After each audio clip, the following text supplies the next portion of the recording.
changing America would be protecting our children from losing their innocence.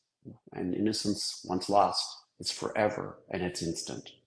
I Mm. want people to really think about that. When a child gets on the internet, you give them a mobile device or a computer, and they log on. They instantly have the world at their doorstep. That is from porn all the way to the most glorious, incredible things that this world has to offer. All there. And you know what? Right now, we created this incredible World Wide Web, but we really didn't think about how to gate, keep, or do age verification, did we? So until there's an age verification system, it's going to be very difficult to prevent kids from seeing things they shouldn't see. But you know what? If you start to use the layered approach that I'm talking about, you can maybe keep your children safe. And I consider this the soda analogy because I always know, and I love this. People always say to me, but Mark, we can't save all the children. It's impossible. So why try? It's too hard. It just will never happen. Can you know my perspective on that? No, no, no, no, no. Guys, listen. Cigarettes. We have not abolished cigarettes, but we've certainly had a decline in cigarette use, and many people have had their lives saved and been addict or addiction free because of the cigarette campaigns. Soda. Um, we, for a while, went a little bit crazy on drinking soda in this country, and we realized that wasn't so beneficial. So we've backed off on soda usage. We always have our addictions. But the thing is that we must understand that I feel it's a win if I save a majority of the children. I can't save all of the children. I think saving And 100 children still matters. I think people with that perspective of the world should connect a little closer with the children in their communities and their neighborhoods. Because, as you said, although we're not trying to be dramatic about this issue and we are not dramatizing it, this is something we want people to take seriously. And we want people to be connected to the concept that, like Mark is saying, children cannot unsee inappropriate content. They cannot regain their innocence once it's lost. And there is the cost of innocence is invaluable. So if you could prevent 10 children from trauma and from a lifelong of having to heal from that, to me, that's absolutely worth it. I, you said it so beautifully. Moving forward, um, what can you really do to protect yourselves today? Um, I feel very strongly that today it is important that everyone actually realize that the odds of you not getting hacked in your lifetime is probably pretty small. Because if you think about it, when a when a big data farm has been breached by a hacker, which just happened with the Social Security deal, when that data farm has been hacked, it's really a personal hack to you because your data was in there.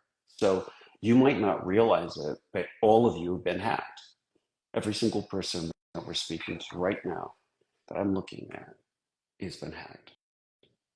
And I find that insane. Absolutely insane. So So you the talk a lot idea, about data and the value of data. I want people to really connect with what you're saying. So we've all been hacked. Let's say that I personally don't know of any hacking of my information, but explain more about what that means and how that affects us. so hackers, hackers actually do profiling. So they're going to go after people that are the easiest targets. So Kim, you're not the easiest target because you're tech savvy.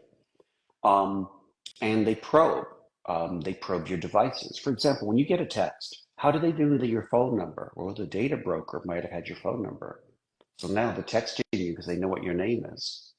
Have you not had some of those creepy texts where they actually know your name Oh, and for everything and offer you a sure. job or Texting whatever? calls all Where did that come from?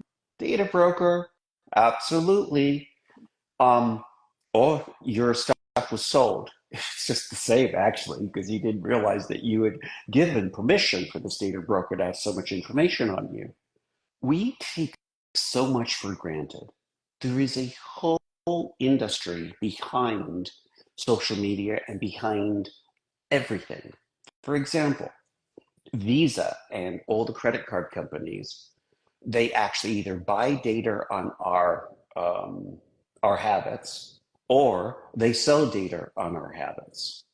And if how many people really look at all the disclosure forms before we actually just sign up for stuff? We give away so much, and then we're a little bit surprised when these data brokers know everything about us. So anyway, we've all been hacked. So now that we've established that I guess that baseline, let's build the baseline up like Lego. We're going to put some parts on top of each other. So today, I hope that everyone listening to us will actually start to realize that it's time for you all to, first of all, work on your passwords. Every password should be unique on every account you have. I don't care how many accounts you have. Go through it once. You will never have to do it again because every account, you just change those passwords when needed. And it's one at a time. And you use accounts one at a time. So once you've cored up and you have all your passwords different, that are all different, you are ahead of the game. Number two, um, it is true that if you're really worried about being hacked, you can use LifeLock, Aura, and some other companies to actually make sure that there's no data theft. I use LifeLock personally because um, I want to make sure that I am monitoring all of my accounts. And it's been very beneficial because it has protected me when I had a wallet stolen when we were away once and they took care of everything. So then I was asked, well, you have all your data with LifeLock, so how do you know they won't get hacked? Well, actually, I don't. But LifeLock has promised that all our data is encrypted. So when NeverPass was actually broken into, the crooks got all the files of everyone who had that had that password protector, but the passwords never got compromised because each piece of data from each client was encrypted. So even though they broke in, what was really cool was they didn't get any data because of the encryption. So that hopefully is how LifeLock and all these other companies that pride themselves on security are doing that kind of technology. So when you make a link to the website to them and back, there's an encryption key that keeps being passed between each entity. And if it's done correctly, you have all the encryption keys to open your account. Because these companies are not interested in knowing your passwords. They're interested in being a solid vault where your passwords reside. So Mm, what I want you to appreciate is if technology is done right, there's no reason for these data breaches to be so inclusive. So NPD, the company that the data breach for the Social Security passwords is going to be sued right now by many players because people are saying you were not sufficiently worrying about our data and you should have done more to protect it. interesting. So, question: what is the responsibility, in your opinion, of the tech giants like Google and Meta to secure our data, and how much of that is our responsibility? And then a follow up question to that is, you talk a lot about data privacy and the need for a digital bill of rights. Can you explain more about why that's needed and what it would do? Yeah, you know, the digital bill of rights um, and where we're going with data in general is this idea that, and you've probably heard this slogan, get used to it, you will own nothing and be happy. Um, well, I'm not happy. I do want to own stuff, and I do believe we can own digital things in the digital space. Cryptocurrency, NFTs, that's the idea of owning images in the digital um, space, has been proven that we can do this type of technology. So in my future world, we will have digital rights, and those rights will extend to digital ownership, and then we will own stuff in the digital world. So when you, for example, buy a computer game on any platform, you will then have the license transferred to your wallet, your ownership wallet. And with encrypted keys, the same type of technology that cryptocurrency uses, you would have a ledger in the digital space, and that ledger, a huge big file of what everyone owns, and you can actually transact. You could sell your ownership to someone else. They don't want to bring this back. These licensing companies, distribution and game distribution, because they make a lot of money right now. But the truth is, we have lost something.